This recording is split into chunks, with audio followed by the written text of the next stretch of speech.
Hey guys, welcome to Game 1 of Kobe versus Texmix in the GG Open round of 8 1v1 tournament. Kobe will be spawning as the blue Protoss player, or the green Protoss player, sorry, in the 9 o'clock position. His opponent is Texmix, the infamous cannon rusher against almost every single race, the pink Protoss in the 12 o'clock position. I'll be casting with Achaia today, and our sponsors for this tournament are Ambient, Replays, and Tapes. Ambient is a good friend of mine and a fellow caster. You can find his YouTube channel in the description below. Achaia, what's up? Hey, what's going on, man? I am excited to see how Texmix does in the rest of the tournament because that jerkhole knocked me out of the tournament in round 2. So I took him 2-1. I won one game against him, but he ended up taking me out on Steps of War in both games, ironically enough, which is usually a Zerg favored map, it seems. But he was able to take me out as Protoss, and I'm hoping he does well in the rest of the tournament because I wouldn't feel bad if I lost to the guy that won the tournament. You know what I'm saying? I do know what you're saying. Looks like both players are going to be scouting out each other's base fairly quickly, as they are in the cross. They're not in the cross spawn. They're in the, I don't know, horizontal spawn, I guess to call it. This is the closest two positions you can get in the Lost Temple positioning. So this will make for not so much macro game as it looks like a cheesy game right now, or not macro game, but short rush oriented games. And it looks like Texmix going to be chrono boosting his probes, going to get that early worker advantage, and it looks like he's going to be putting down a forge right about now. And Kobe does see this. I think Kobe is going to know that Texmix is going to do a cannon rush, and I don't know how Kobe will likely to respond to this. Yeah, absolutely. This is one thing that I've seen Texmix do a lot. Every time I've seen him do a cannon rush, it's been on Broken Steps, though. I don't think I've seen him ever do it on another map, but he has. Steps of War. I'm sorry. Yeah, you're right. Steps of War. Broken Steps is a StarCraft 1 map. But one thing that he does that I have not seen a whole lot of other players do is rather than kind of focusing on one area, he likes to build two pylons in different locations. And as you can see, he's got both of them right now. He's got almost the fake decoy pylon set up, which the two probes are attacking. And then he's got the other pylon, which is out of Kobe's vision, just over to the right of his gateway. So he is definitely trying to do a little sneak by diverting his enemy's attention over to that pylon that just finished warping in, and then going to be trying to get some cannons up and running on the other pylon that is not yet visible. And you can see he just put his first cannon down over there. So it doesn't look like Kobe is yet aware of it. We'll see if he's able to spot it with his Zealot or any of his gateway units, although it does not look like he is going to be crossing the direct line of sight for that anytime soon. Yes, definitely, and this is going to prove extremely problematic if he does not find that photon cannon soon. As once you get one photon cannon in, you really can't use zealots to take out photon cannons or pylons without getting an extremely large number of them. And right now, it does look like Texmix will be building a photon cannon in his own base, going to be providing a little bit of defense, not really walling off though. So one or two zealots in his mineral alignment is going to cause extreme amounts of damage if Kobe does manage to get one in there. But he does spot this photon cannon, and he will be pulling off probes to try to defend against it. Now he just lost one zealot already, and it looks like he's going to be pulling off quite a few probes to try to take this down. A second zealot goes down. Right now it's just pure probes against those cannons, but another cannon is almost being focused in, and Texmix doing a little bit of micro with the probe, gonna be putting down photon or pylons and cannons all over the place, just trying to make it confusing and difficult for Kobe to overcome this challenge.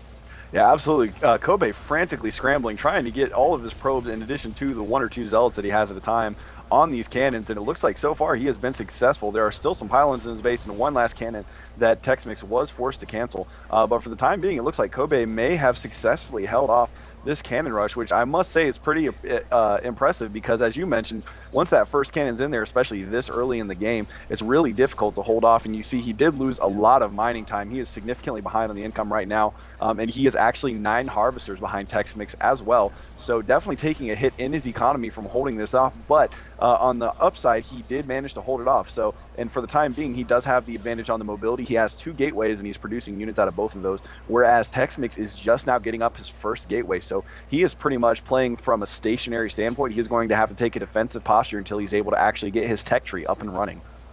Yeah, definitely. And if Kobe actually manages to run a few zealots into his mineral line, Texmix really has no response to this. He has no zealots to deal with this, and he did not wall off with his cannon. So even 2 or 3 zealots, the more zealots the better. In his mineral line, he will be. I think once you get 4, I think you should be able to take out almost all the probes in Texmix's mineral line and basically end the game. But it does not look like Kobe will be doing this. It looks like he's going to get a sentry, so he's probably going to play a little bit more defensive, camp at the ramp, and build up his army slightly. It looks like he's chrono boosting a ton of probes right now, so going to be taking up slowly, getting a robotics facility as well. Looking at Texmix's base, he actually is building many pylons, much more than he needs. much more than he needs. I think he's trying to gain vision of his entire ledge, which isn't all that wise right now. Just this place or this current state in the game, because Kobe really does not have that much that he can do in the back of Texmix's base. Yeah, absolutely. You can, as you mentioned, he does have the robotics facility coming in though, and I'm sure the Texmix is aware of the timing since he saw that the double gate was up and running when he was trying to get that cannon rush off. So, of course, one of the concerns that he will have is the ability for those warp prisms to come in, and actually those obviously both act as transports, and you can what am I looking for? Transform them. That's what I'm trying to think of. You can transform them into a mobile pylon field. So of course, having that vision all the way around the outside of his base allows him to spot for any tactics like that. Obviously, Kobe is going to know that these cannons are up on this cliff here, so he's not going to try to break down or gain access to Texmix's base by going through those cannons. Rather, Texmix is thinking that he's going to try to sneak his way in there, either by using those transports with the mobile pylon technology, or using some kind of an air unit such as possibly a void ray. But he wants to be aware of exactly when Kobe is within the vicinity of his base if he does try to do some kind of aerial assault. Yeah, that is a great point. And I did miss the robotics facility, although I do not know if Texmix, looking at the Texmix's view right now, he actually does not see the robotics facility, so I can only assume he can.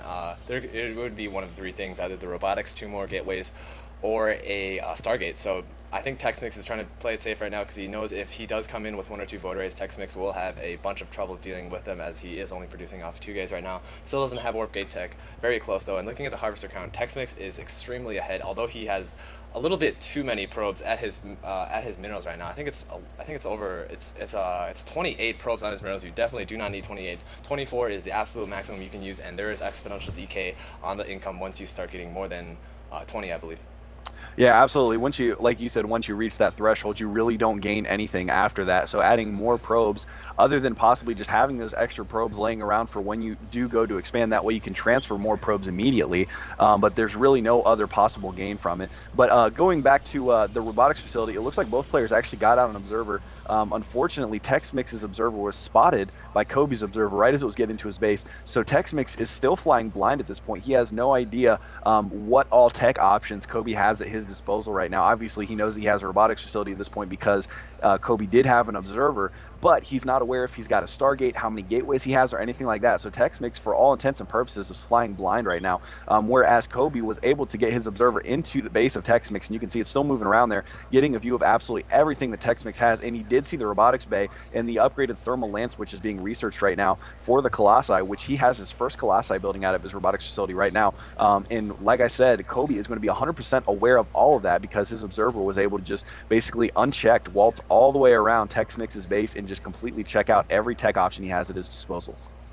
Yeah, one thing to know about PvP is that as long as the opponent isn't massing Phoenixes or Void Rays, you can definitely count on them having a solid ground army, and especially massing Void Rays in PvP is quite uncommon, as Stalkers do quite well against Void Rays, and the ability for them to be warped in quickly to react. So Texmix is not taking that much of a huge hit by playing blind currently, because he does know that, or at least in my opinion, late game or mid game PvP really does come down to how many Colossus you have, especially with the robotics bay upgrade. Now Kobe did spot this, and he is actually building his own robotics bay. He is researching the range right even before he gets a Colossus. This is pretty interesting actually, because the range is going to be useless without the Colossus, but the Colossus is still going to be somewhat useful with the range, and a Colossus only costs 100 more minerals, and at this point minerals are much less valuable than gas. So we'll see how when Texmix does decide to push out, and if Kobe will be able to hold this on.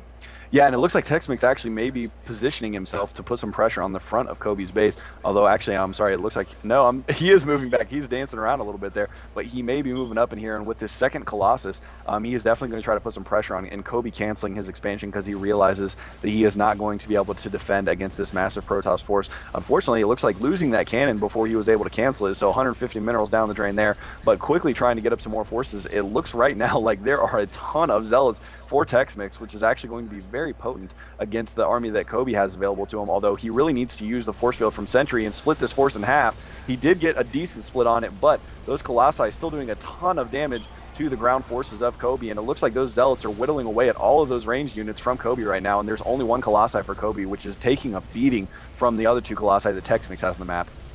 Yeah, the Colossus without Thermal Lance is basically like a Zergling without speed. I think its potential is extremely limited just because of the range. It does have extremely high damage output, but the range is one of the main deciding factors. And Texmix does clear out Kobe's army very quickly, and even Kobe trying to pull off some probes to tank Colossus fire, but probes against Colossus is a huge joke. Yeah, that's not going to do anything. So okay, any thoughts on this game? No, I mean it's great seeing Tex-Mex doing well against Kobe PvP. I know that he practiced a lot of PvP with DEFCON 5 before the tournament started, so I expected him to fare pretty well against another Protoss player. But I gotta admit that personally, when I played against Tex-Mex, his first pushes that really did a lot of damage to my base were when he had the mass zealots. So he definitely seems to like that heavy zealot army with the charge ability, which can be absolutely lethal if you don't have enough of your own zealots or melee units to support the ranged units that are behind them. Yeah, definitely. And also, because Tex-Mex had a Zealot heavy army, going Sentry, Stalker, and Immortal, if you can't utilize that force field very efficiently, it makes it really hard to actually kill those Zealots, because Zealots, out of all the Protoss units, if you do not count the Splash and the Colossus, and if you do not count the Immortal, then they basically have the highest DPS, ignoring Carriers and Void Rays, other those extreme units, out of those basic ground Warp Gate units, of course. Alright, good game!